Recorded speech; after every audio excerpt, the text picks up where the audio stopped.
Eu saúdo a todos com a paz do Senhor Jesus Cristo e estamos de volta para a série Daniel, capítulo 9, a oração intercessória de Daniel pelo povo de Israel. 9:1 de Daniel diz: no primeiro ano de Dario, filho de Assuero, da nação dos Medos, o qual foi constituído rei sobre o reinado dos caldeus. Lembre-se que aqui Daniel já está com a idade avançada, mais de 80 anos. Por quê? Porque ele já passou pelo governo de Nabucodonosor e depois pelo governo de Belsassar, o filho de Nabucodonosor, e agora está passando pelo governo de Dario, o seu amigo. E no versículo 2 aqui, ele entende que está no final do cativeiro da Babilônia, porque o profeta Jeremias havia determinado, está aqui no versículo 2, o profeta Jeremias havia determinado que haveria de transcorrer sobre as desolações de Jerusalém. Era de 70 anos. E ele já estava no final. Por isso que ele começa a interceder pela nação de Israel. E ele começa a orar a Deus, agradecer a Deus por tudo e pedir perdão pelos seus pecados e pelo pecado do povo. Pecado de todos, dos grandes e dos pequenos, não interessa, todos. E começa a mencionar os pecados, que todos erraram. Todos, ele começa a interceder por Israel, como Jesus intercedeu por Israel.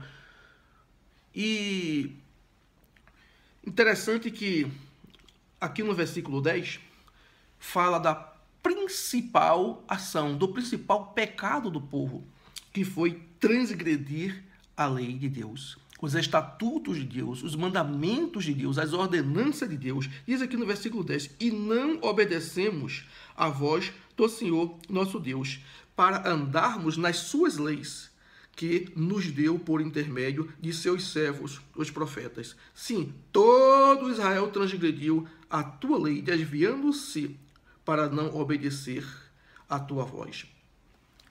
E isto é interessante, quando o povo desobedece às leis de Deus, desobedece aos estatutos de Deus, vem consequências. E as consequências está escrita ali nas maldições e bênçãos de Deus. E o povo estava debaixo dessas maldições. Está aqui, ó. No versículo 11 diz que, por isso, a maldição, o juramento que está escrito na lei de Moisés, servo de Deus, se derramou sobre nós, porque pecamos contra ele. Então, o povo estava sob essas maldições, porque não obedecia às leis de Deus. Então, lembre-se, quem não gosta da lei são os infratores, são os marginais, são os perversos, são os iníquos, que não querem obedecer às leis de Deus. Então, há sanções, há maldições.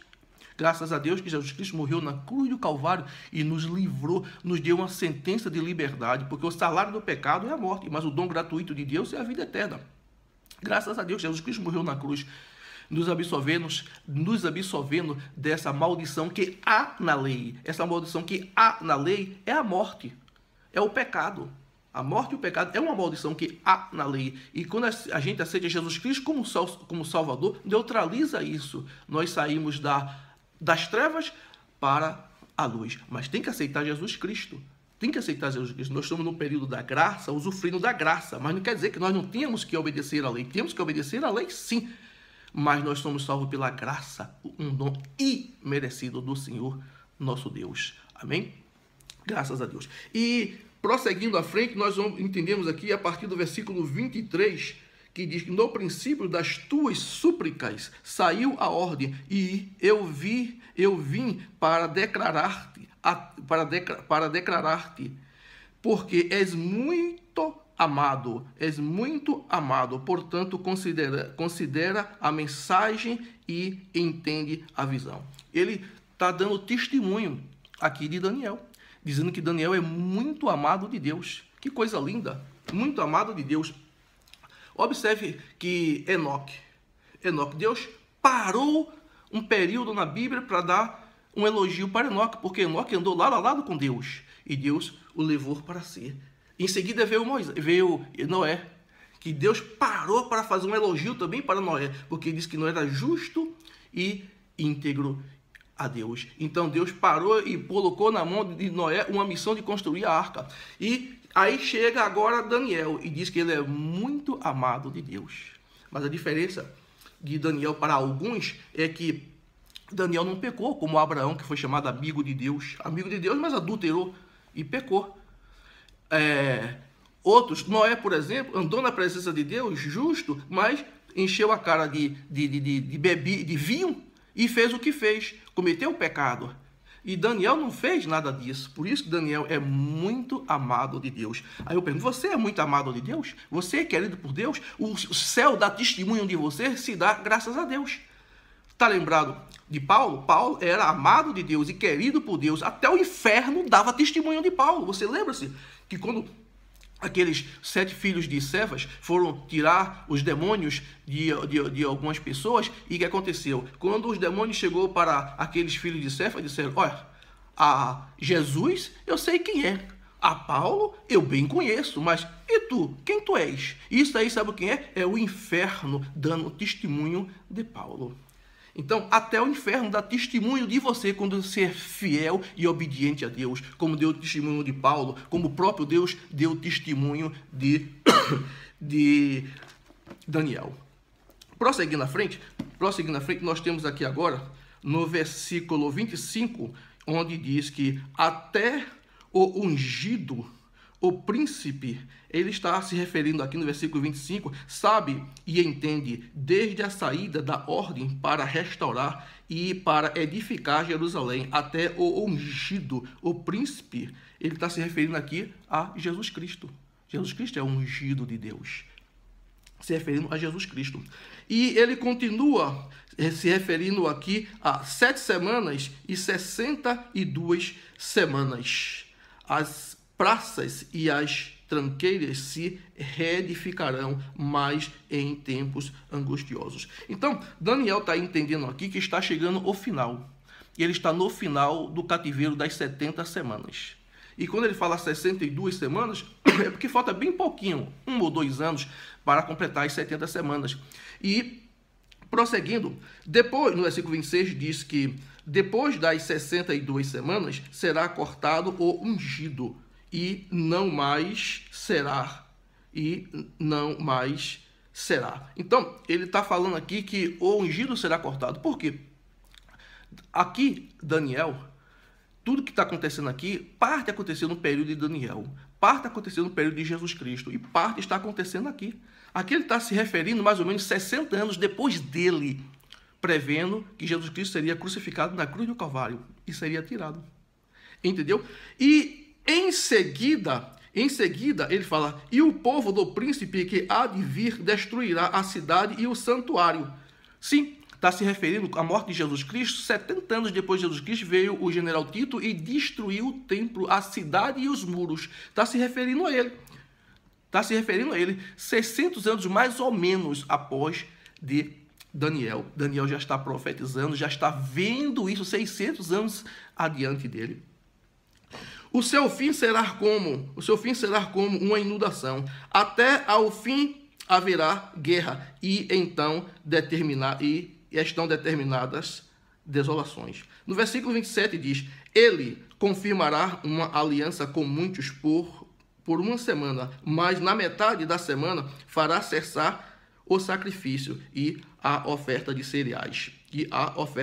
Bom, nós já estudamos sobre isso em capítulos passados e já mastigamos muito isso, mas nós sabemos que isso daqui está se referindo ao anticristo, que fará alianças com muitos.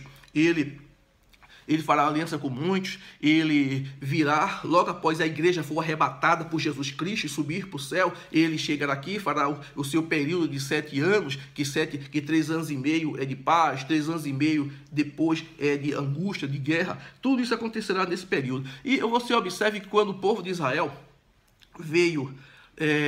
voltou do cativeiro para a cidade santa, o que aconteceu? Ele veio em 3 levas. A primeira leva veio com Zorobabel, que construiu o templo. A segunda leva veio com Esdras, que trouxe de volta as festividades e as leis de volta para o povo. E a terceira leva veio com Neemias, que reconstruiu o muro em 3 partes. E observe que aqui está mais ou menos, já aconteceu parte, porque você observe que e no ano de 1500 mais ou menos, um califa chamado Solimão, ele reconstruiu a cidade, reconstruiu os muros. Mas o templo de Deus não reconstruiu. O templo de Deus ele não reconstruiu. Então o que acontece? Já tem lá os muros, já tem lá a cidade, mas falta o templo. Só está faltando a terceira parte.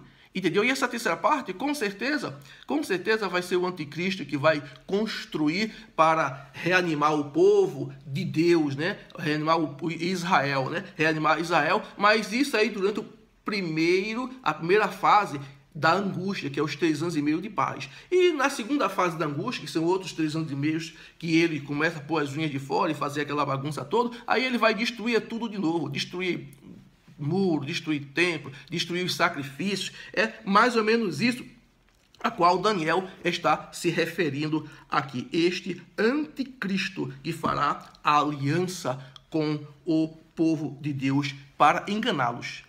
Aí, nesse período, virá Jesus Cristo novamente na segunda fase, porque a primeira fase é quando ele levar a igreja, e a segunda fase é quando ele vier para interceder por Israel com o sopro da sua boca, que é a palavra de Deus, que destruirá tudo isso que aí está.